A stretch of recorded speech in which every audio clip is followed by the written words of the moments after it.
5, 4, 3, 2, 1, fire.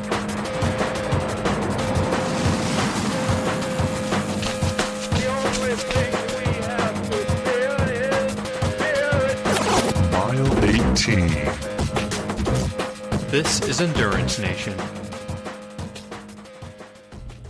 Hey, how's it going? Coach Patrick here. I am your host for the Endurance Nation podcast, where every week we sit down and break down endurance training and racing according to our 4 key values of consistency, community, camaraderie, and competition.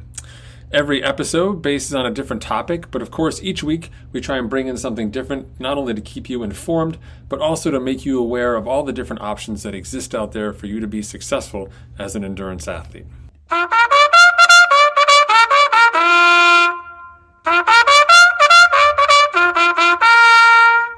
Whoa, bet you didn't see that one coming. Hopefully you didn't spill your coffee on yourself. So that's right, it is Brand of the Month.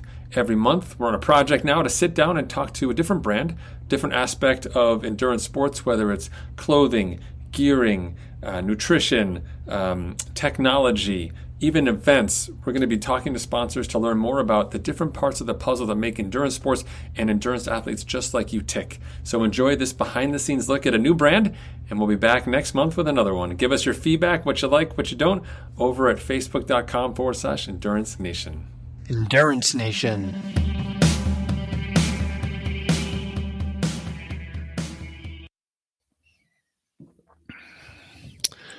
Hey there, you snuck up on me. Just like the topic of today's episode, cycling in traffic, how to overcome the fear of riding on the open road and make sure that you're getting your workouts done, you're being safe, and you're building the fitness you need to be successful on race day. This is Coach Patrick. I'm from Endurance Nation. I talk to you every single week about dealing with challenges with your multi-sport racing life, whether it's ultra running, ultra cycling, or ultra distance triathlon, or everything in between, from beginner to advanced.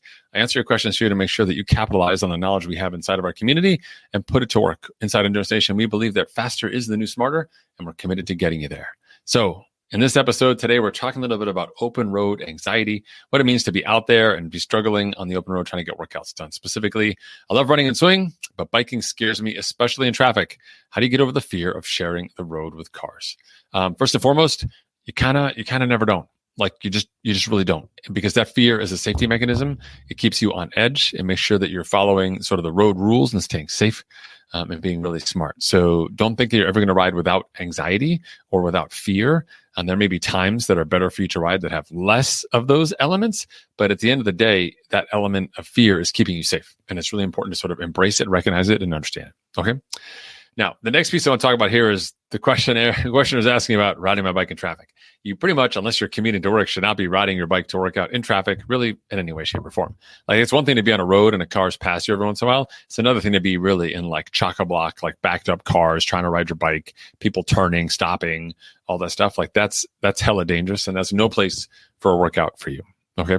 So when you think about riding outside and riding out for your workouts, for the most part, riding outside during the week, unless you live in a fairly rural or suburban area that has quieter roads during the day, people are, say, going to work somewhere else, or people in school, you have a flexible schedule, you can get outside. In that scenario, maybe you get outside during the week, but for most people, you're training indoors during the week, getting outside on the weekend. Right? When you have more time, you can have the roads are less crowded. People aren't necessarily going to work. They're doing other recreational activities, which gives you the freedom to get out there and explore a little bit more without all of the Monday through Friday traffic. So by definition, making sure that you have a backup plan, that if riding in traffic isn't your jam, that you can take care of that and not worry about your training. Because what happens is you get tension between your training you need to complete and then this scenario when you're like, I don't really want to ride right now. It's 4:00. We're coming on rush hour. It's going to be brutal. But at the same time, you're like, I don't want to miss this workout. I don't have anything else. If I don't ride now, it doesn't happen. I miss my workout. And you're like, that's it. I'm just going to go ride, even though it's not the right choice. So don't be forced into riding outside. Make the decisions earlier. If you buy an indoor trainer, you're serious about your sport and serious about riding your bike, it'll be the best money you've ever spent.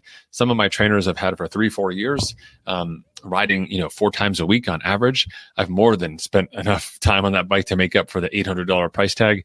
And obviously being safe on the road and just being able to work out is precious. Like, I can't even tell you how much that's saved me in terms of time and just concerns and so on. All right. So let's talk a little bit about what it means to ride in traffic. So number one, have all the lights on your bike. I recommend having a red flashing light on the rear and a white flashing light on the front. White front, red rear, so people know that you're coming or going on that bike. These lights are important, and I ride with them all the time, day, dusk, evening, if I have to be outside on my bike. People just don't know how fast you're moving, and the flashing light catches their attention and makes them aware of where you are. You're just enough to see in a mirror. It's really helpful. And some of the lights I have out there on the open road are great. So I've got a handlebar mount, and I've got a tail light sort of sits on my seat post as well. In fact, I went the extra mile for that tail light one year for my birthday. My wife got me the Garmin Varia radar, which is great. So it actually shows up on my bike computer and tells me, it beeps at me when a car is coming and can actually show that car. It's not completely trustworthy, but it kind of shows that car moving up behind me and passing me, which gives me some sense of when I am being approached from behind, so I'm not surprised. So another way to not be surprised is to not listen to music when you're riding in traffic. So if you've got to ride in a busy area, no headphones, please, no earphones, no AirPods, no noise canceling stuff, because you need to hear everything in your environment. Being safe on the bike is not just what you can see, it's also what you can hear, and you need all of those senses to make sure you're making the right decisions on the bike. Okay. The next thing you can do is just make sure you're wearing visible clothing. If it's dusk, not time to break out that awesome black kit with the ninja on it. Super stealth, not going to really help.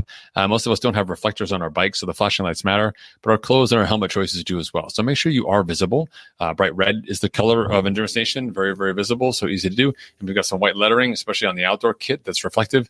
And that always helps as well. So make sure you are visible in your regular gear as you go forward, right? The next thing is in terms of riding in traffic is knowing the basic rules of the road. And that means like you being able to use hand signals for turning, understanding when it is or is not appropriate for you to cross the street or to change lanes and to move accordingly. And you can use hand signals pretty effectively. There's plenty of guides for you online on how to do that.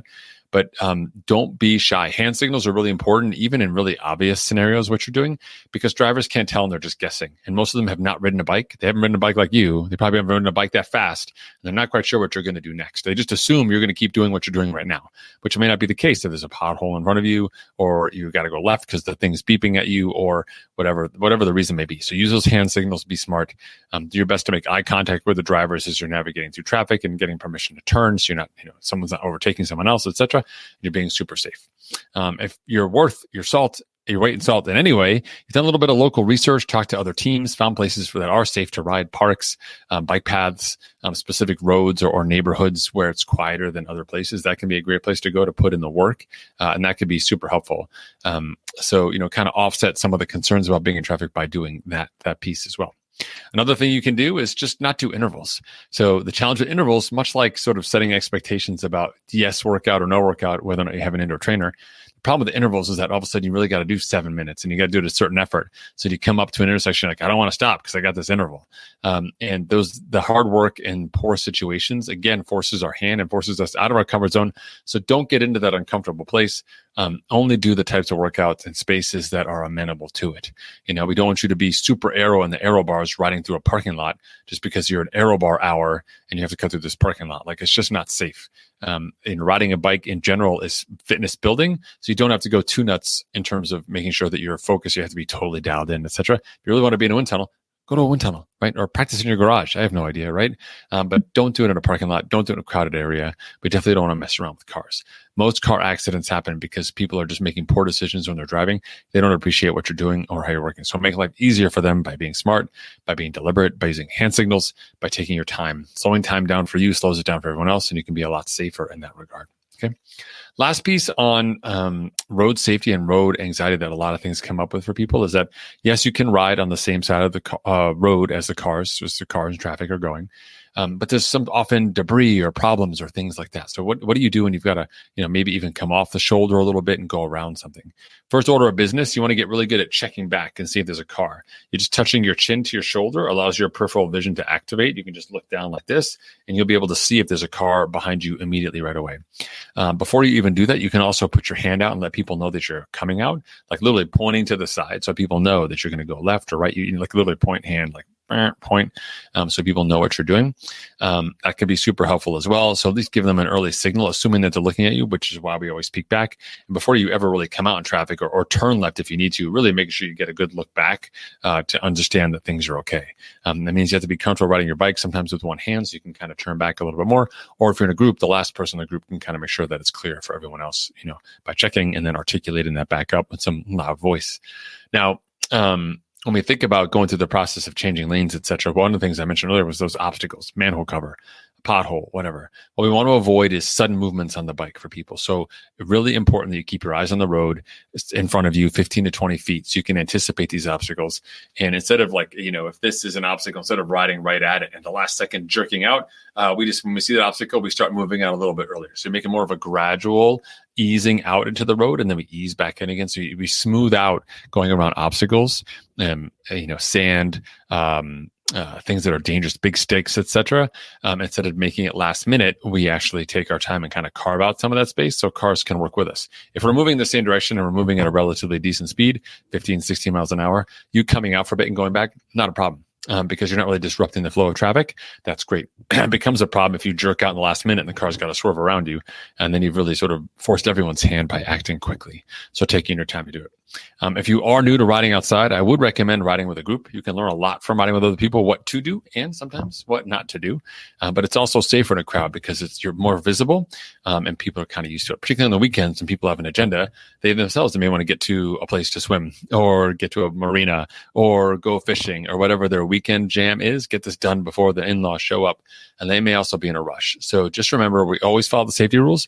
We always keep those flashing lights on there. We pick the smartest places to train as we can based on our conditions. And we try to avoid the busy times of the day or the week when things are just stacked against us in any way, shape, or form. We make sure that we have a safe place to ride indoors that's straightforward and easy and certainly a worthwhile investment for you in terms of how you stay safe and build your fitness over time. And we pick routes that are generally away from cars and avoid unsafe areas that would set us up for some trouble down the road. All right. Riding outside is never simply safe, but it is simple to do, and you can make it safe with some of those easy steps I've talked about today. All right. Thanks, everyone, for tuning in. I hope this was helpful for you. You'll never get rid of that anxiety, but remember, a little bit of fear is your friend when you're on the bike, and just when you're training outdoors in general, you want to have your awareness high. It'll keep you safe. It'll keep you coming back for more, building the fitness and making yourself unstoppable this season. I'm Coach Patrick from Endurance Nation, ending today's episode, talking a little bit about riding out on the open road in traffic. And if you've got questions, comments, or feedback, let us know on social media. Otherwise, I look forward to seeing you next week in another episode. Be well.